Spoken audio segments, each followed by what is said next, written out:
మా కార్ అంతా చూడండి మంచి ఎలా పడిందో. క్లైమేట్ అంతా చేంజ్ అయిపోయిందండి, వర్షం పడడానికి రెడీగా ఉంది. Climate kebab Canada. పొద్దున్నే ఇలా ఏఆర్ఎం సాంగ్స్ వింటూ వెళ్తుంటే ఆ కిక్కే వేరప్ప. నేను మా అన్న క్రికెట్కి వెళ్తున్నామండి. అన్నా వీకెండ్ లో క్రికెట్ ఆడే వాళ్ళందరూ ఒక్క లైక్ వేసుకోండి. వీకెండ్ ఇప్పుడు ఇద్దా అని వీక్ మొత్తం వెయిట్ చేస్తామండి. క్రికెట్ అంటే మాకు చాలా పిచ్చండి. ఇంట్లో దెయ్యం నాకేం భయం, వామ్మో ఏంద్రా నాయన దెయ్యాలు దిబ్బ. హాలోవీన్ కి సెలబ్రేషన్స్ ఉంటాయి, తప్పకుండా సబ్స్క్రైబ్ చేయండి.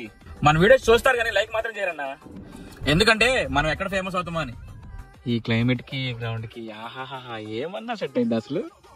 ఇదేనండి గ్రౌండ్ వ్యూ, ఒక్క లుక్ వేసేయండి. పొద్దున్నే జాగింగ్లు. మన ఇండియాలో కూడా ఇలాంటి గ్రౌండ్ ఉంటే చాలా బాగుండేది, నాకు కూడా కోరుకుండేదండి. ఇక చూడండి ఈ సెటప్ అంతా లేకపోతే చాలా చచ్చిపోతాం. మా అన్న స్ట్రెచ్చింగ్ చేసేస్తున్నాడు. షూ చూడండి ఎట్లా తెచ్చిపోయాయో. ఇక్కడ ఎంత వర్షం పడ్డా కూడా పిచ్ చూడండి ఎంత బాగుందో. ఇది గ్రాస్ మ్యాట్ అండి, సూపర్ ఉంది అసలు. ఒక్కటే ఒక ప్రాబ్లం ఏంటంటే ఇక్కడ ఎక్కడ జారి పడతామా అని మా బాధ.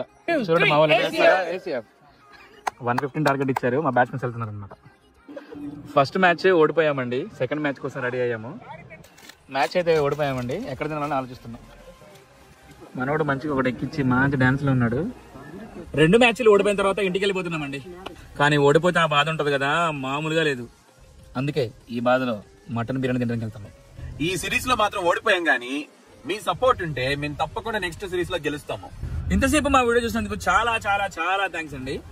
సబ్స్క్రైబ్ చేయండి, లైక్ చేయండి. ఎన్నిసార్లు చెప్పినా మీరు చేస్తారు, నాకు నమ్మకం ఉంది. Until next time, bye bye. Go Bros in Canada.